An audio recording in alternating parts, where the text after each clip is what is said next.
네, 반갑습니다. 빵식이TV 빵식입니다. 자, 여러분, 제가 왜 이런 방송을 목숨 걸고 해야 하는지 이유를 잘 모르겠지만 한 가지 분명한 건 엉망진창이 된 이 대한민국의 사법 시스템을 이대로 놔두면 북한의 인민들처럼 살 수도 있겠구나. 그래서 나라도 여러 국민들께 이런 현실을 알려야 나라가 바로 서겠구나. 이런 한 가지 생각만으로 방송을 하기로 결심을 했습니다. 앞으로 며칠 동안은 어마어마한 녹취록 내용과 일반 국민들이 절대로 이해할 수 없는 그런 일들을 소상히 여러분들께 전달해 드릴 텐데요. 아시다시피 저는 어떠한 기득권이나 재벌과 단 1도 유착이 돼 있지 않은 여러분들과 똑같은 입장에서 진실을 밝히고자 수년 동안 탄핵 과정에서의 이 특검 조작 날조 그리고 돈을 벌기 위해서 진실을 알면서도 외면을 하고 기득권의 편에 들어 맹목적으로 지지하는 방송 같은 거 안 한 유튜브 그런 크리에이터입니다. 뭐 독립 언론인이라고도 하시는데 그건 뭐 저에게 중요하지 않고요. 오롯이 썩어빠진 언론사들이 기득권과 정치권에 유착이 돼 있기 때문에 국민들의 알 권리가 묵살되어 있는 것 같아서 온갖 탄압을 받으면서도 방송을 꾸역꾸역 하고 있는 그런 사람입니다. 현재 대한민국은 좌파 우파가 그렇게 중요하지 않을 정도로 좌우 정치인들이 나라가 망하든지 말든지 국민들이 힘들게 살든지 말든지 자신들의 기득권을 위해서 국민들을 속이고 정치를 하고 있기 때문에 저는 보수지만 좌우 가리지 않고 잘못된 길을 가고 있는 그런 인간들을 적나라하게 비판할 것이고 비판하고 있습니다. 또 대한민국 검찰이 재벌과 정치권에 깊숙이 개입이 돼서 정상적인 수사를 하지 않고 온갖 조작 날조로 권력을 휘두른다면 검찰이 존재할 필요가 없지 않겠습니까? 힘없는 국민들은 말할 것도 없이 검사 한 사람이 한 가족을 멸족시킬 수도 있다는 점을 고려해 봤을 때 이놈의 나라는 한 번쯤은 진실의 칼에 난도질이 당해도 된다고 생각을 합니다. 제가 시간 관계상 며칠 동안 나눠서 영상을 업로드 해드리겠지만요. 검찰이 썩어도 보통 썩은 게 아니다. 반드시 국가의 주인이신 여러분들, 국민들이 심판을 해주셔야 된다. 그리고 영상 속에 나오는 녹취록이 어디에서 공개가 됐고 그 녹취록이 잘못됐다? 뭐 조작이다? 뭐 이렇게 생각하신다면 이 녹취를 공개한 매체를 고소하시면 되는 겁니다. 그러니까 색안경을 끼시고 믿고 싶은 것만 믿으시려는 그런 시청자분들은 고발을 하시면 된다는 점을 말씀드리고요. 오늘부터 며칠이 될지 모르겠지만 여러분들께서 잘 알고 계시는 최소원 씨, 이 개명 전 최순실 씨의 조카인 장시호 씨가 얼마나 검찰과 유착이 돼 있었고 또 장시호 말 한마디에 그룹 총수의 목숨줄이 달려 있는지 이해할 수 없는 그런 영상들을 접하게 된다는 점도 말씀을 드리겠습니다. 오늘 첫 번째 컨텐츠는 장시호가 얼마나 검찰과 직접적으로 유착이 돼 있었고 장시호가 국민들을 상대로 얼마나 뻔뻔한 거짓말을 해왔었는지 폭로하는 그런 방송입니다. 우선 장시호는 태국에 거주한 곳으로 알려져 있죠. 쉽게 말씀드려보자면 장시호의 주소지가 대한민국이 아닌 태국이라는 겁니다. 왜 그럴 수밖에 없는지는 하나하나 방송들을 여러분들께서 잘 보시면 이해를 쉽게 하실 수 있을 거라고 생각이 들고요. 일단 장시호의 녹취 파일을 폭로한 매체는 좌파 매체입니다. 뉴탐사라는 곳에서 취재를 했고요. 저 뭐 뉴탐사 별로 좋아하진 않습니다. 하지만 진실을 밝히는 거에 대해서 좌파 우파가 어디 있습니까? 여러분들이 듣고 판단하시면 되는 겁니다. 나라가 망하게 생겼는데 좌파 우파가 무슨 상관이 있어요 지금? 나라가 있어야 무슨 좌우 진영 논리도 하는 거지. 아무튼 녹취록을 공개했는데요. 장시호는 작년 11월에 뉴탐사 기자와의 전화 인터뷰에서 검사들과 아느냐, 연락처를 아느냐 이렇게 물어봤는데 장시호는 이렇게 말을 했습니다. 근데 어쨌든 지금 저기 태블릿 PC 반환 소송에서는 그때 왜 그랬냐? 제가 증인 이 이슈에 더 이상 인벌브가 되고 싶지 않아서 네. 증인을 안 나갔어요, 일부러. 네. 미국가에 있었어요. 예. 그랬더니 판결이 이렇게 났는데 예. 이번엔 증인 나갈 거예요. 예. 그래서 다 음. 처음부터 여태까지 잘못된 거 제가 다 바로 잡을 거예요. 그러니까 1심전 판결 부분들은 우리 이제 장시호 씨가 증인으로 나오지 않았기 때문에 그런 특검 확인할 길이 없었죠. 네, 진술이 부정이 된 거다라는 거죠. 예. 네. 혹시 저희 방송을 하고 난 뒤에 뭐 검사들하고 이렇게 검사들 쪽에서 연락이 오거나 그러지는 그런 건 없습니까? 연락을 안 한다. 연락처를 모른다니까요, 저는. 연락처를 모른다. 예. 제가 그분하고 그분들이 제 전화 받고 싶으시겠어요? 저 때문에 태블릿 예. PC를 고소당하고 지금 다들 곤란해진 상황이신데 그렇죠. 그렇기는. 기자님이라면 저 때문에 고소당해서 불편한 사이인데 예. 제 전화를 받으시겠어요? 뭐 그건 이해는 합니다만. 근데 무슨 어쨌든 연기 이제 코스프레 하는데 우리 이제 그 정말 웃기더라고요. 예, 정유라 씨 쪽하고 비교를 해보면은 그래도 장시호 씨는 상대적으로 수사에 협조를 했고 그 대가로 사실은 검찰이 그래서 아. 제가 뭐 시정을 덜 살았나요? 똑같이 살았잖아요. 아니 어쨌든 검사들이 구형은 그 좀 이례적으로 낮게 한 것은 맞잖아요. 그것은 조금 뭐 봐주기 구형이라고 볼 수도 있지 않을까요? 그거는? 그 봐주기 구형이라고 생각하시나요? 구형이라는 건요, 아니, 기자님. 예. 제가 있고 예. 제 위에 누가 있고 제 예. 위에 누가 있고 그 제일 위에 이모가 있고 박 대통령이 있어야 되잖아요. 예. 그럼 제가 구형이 얼마가 나야 위에 쭉쭉쭉쭉쭉 올라갈 수 있는 거예요. 상식적으로 아시겠어요? 이해는 하세요? 아니 이해는 근데 하세요? 그 당시에 검사도 구형을 하면서 이제 그 장시호 씨 같은 경우는 수사에 협조한 그 정황이 있어서 그 부분도 좀 구형을 좀 낮게 했다. 라고까지 했잖아요. 그게 문제될 게 있나요? 아니요. 그러니까 근데 왜 여쭤보시죠? 객관적으로 그러니까 수사에 협조한 대가로 검사들이 봐주기 구형한 것은 객관적인 사실 아니냐라고 물어보는 뭐 거예요. 그렇다고 해도 예. 저는 그 수사 협조해도 예. 무엇을 해도 어쨌든 예. 똑같이 1년 6개월을 살았어요. 예, 그리고 어쨌든 오빠도 사실 오빠 장승호 씨도 사실 검사들이 저 수사를 장승호랑 연락 안 해요. 수사를 어쨌든 안 받았잖아요. 장승호 몰라요 씨가. 저는. 그 사람 어떻게 사는지도 관심 없어요. 아니 그러니까 이제 정유라 씨 주장에 따르면은 이제 엄마 그 최순득 씨가 워낙 이제 그 오빠가 잘못되는 것을 굉장히 그 두려워했고 그래서 아마 그 오빠 잠시만요. 금방 전해드릴게요.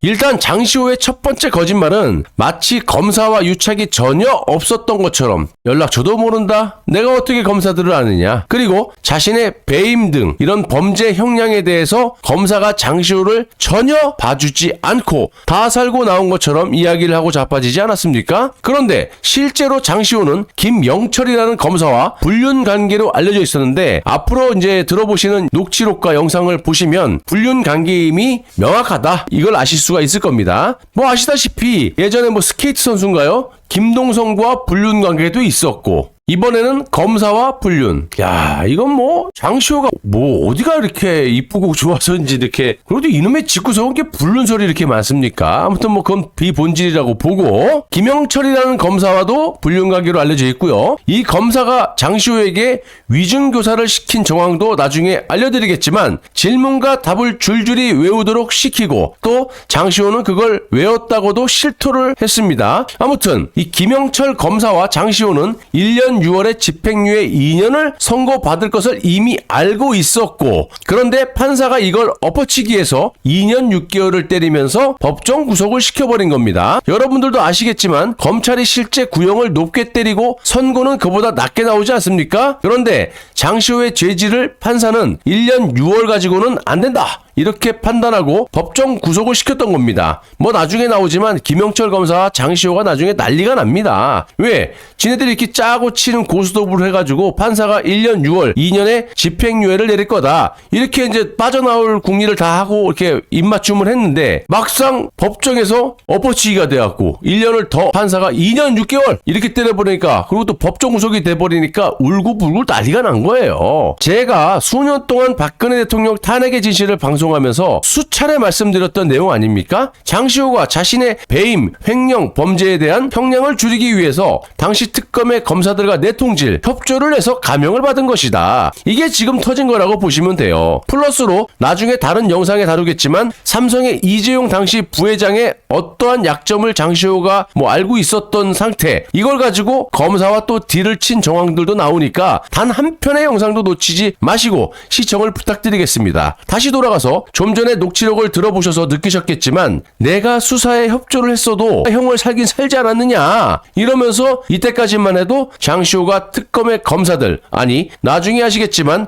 윗선의 검사들과 얼마나 친했으면 저렇게 당당하게 말을 했겠는지 느끼시게 될 겁니다. 그런데 잠시 후에 또 이전 녹취록에 대해서 장시호의 발언들이 싹 다 거짓말임을 증명하는 또 다른 녹취록을 들어보시면 풀이 완전히 죽은 상태 장시호가 그리고 이게 바로 진실임을 여러분들께서 느끼실 수가 있다라는 겁니다. 그리고 또 다른 장시호의 거짓말은 여기 보시면 정유라가 뉴탐사에 제보한 캡처본입니다. 유진 언니라는 건 이 장시호의 개명전 이름인 것 같아요. 이놈의 집구석은 뭐 죄다 개명을 하고 사는지 좀 이해도 안 되지만 뭐 그건 뭐 지 이름 지가 바꾸는 건 뭐 알아서 하는 거니까 패스하고요. 아무튼 이거는 정유라가 검사 전화번호를 알려달라고 하니까 언니에게 장시호가 정유라에게 저 번호를 준 거예요. 그런데 이 번호를 또 보시면 다른 의문을 갖게 하는 점이 있는데요. 여기를 한번 보시면 김영철 검사는 박근혜 대통령 탄핵 정국 당시의 특검 검사였죠. 왼쪽이 장시호가 준 김영철의 검사 전화번호. 쉽게 말씀드려서 대포폰처럼 이렇게 또 다른 비밀폰으로 쓰는 그런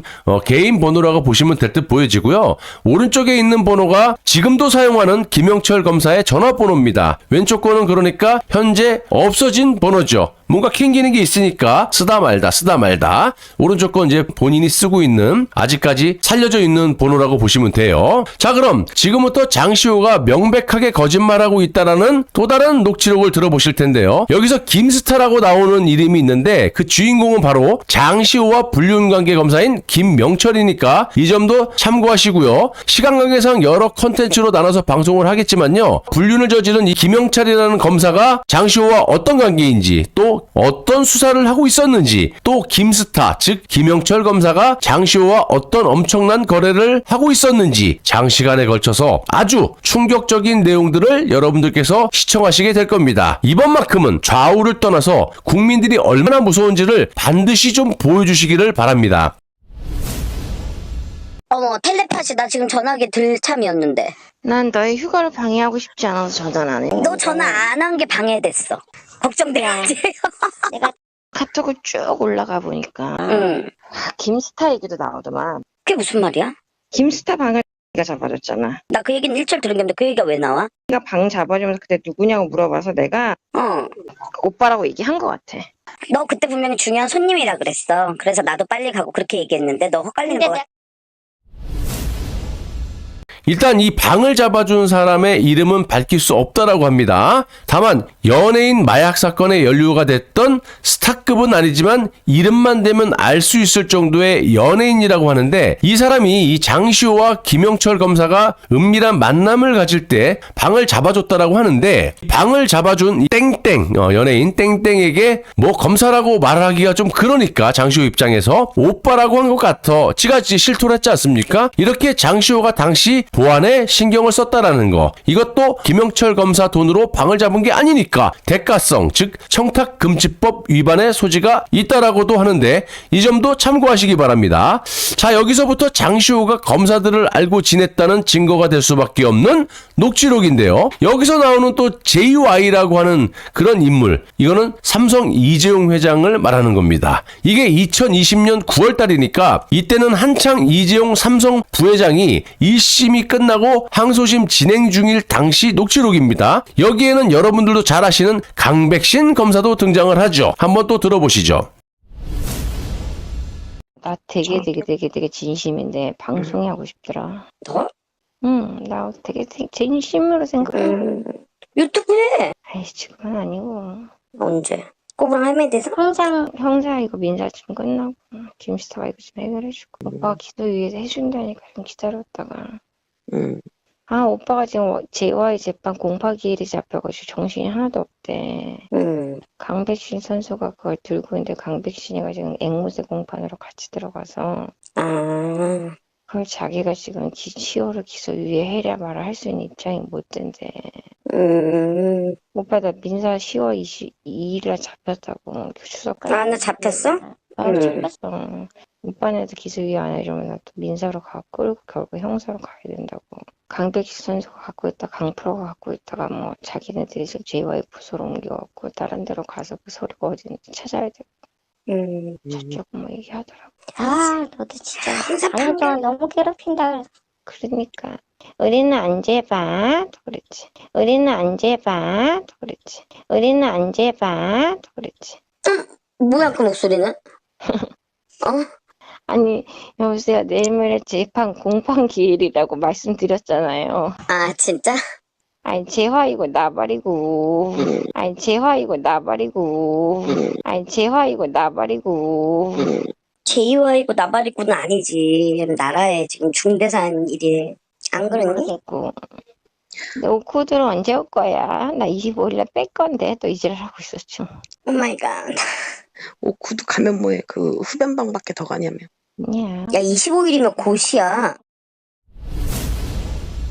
여러분, 장시호 이게 인간입니까? 담당 검사와 불륜해 오빠 강배신을 강프로 그리고 김영철에게 오빠 언제 봐 이지랄 그리고 지가 무엇이 가는데 JY고 나발이고 이 말은 뭡니까 여러분? 장시호가 이재용이고 나발이고 이런 말을 서슴지 않게 했다라는 거예요. 이게 바로 장시호고 시간 관계상 다음 컨텐츠에 다루겠지만요. 김영철, 강백신을 넘어서 한동훈, 윤석열도 마치 동네 오빠처럼 대하는 장시호의 진면모를 여러분들께서 보실 수가 있습니다. 만땅 기대해 주시고요. 이런 것들이 만약 사실이 아니라면 찌라시다, 조작된 거다 그러면 본인인 장시호 씨나 장시호는 뭐 인터뷰를 한 거니까 지가 부인할 수는 없는 거고 김영철 검사나 강백신 검사 그리고 대검찰청에서도 더 나아가서는 검찰총장 이원석 국민들께서 납득할 만한 해명이나 반론을 하시면 될 듯 보여집니다. 정치권과 언론이 입을 닫고 있다면 국민 여러분들께서 의문을 제기해 주셔야 이것들이 발꼬락이라도 꿈틀대죠. 그렇지 않으면 대한민국의 시스템이 완전히 무너질 수도 있고요. 현직 대통령이었던 박근혜 대통령도 조작 날조로 탄핵 구속을 시키는 검사들인데 이것들을 그냥 두면 북한의 김정은이 못지않게 국민들을 인민들처럼 숨도 못 쉬면서 살 수 있게끔 만들 수 있다는 점 반드시 명심하시고요. 이런 악행들을 심판해 주셨으면 좋겠습니다. 누가요? 국민 여러분들이죠. 말로만 국가의 주인은 국민입니까? 이럴 때 나서 주셔야죠.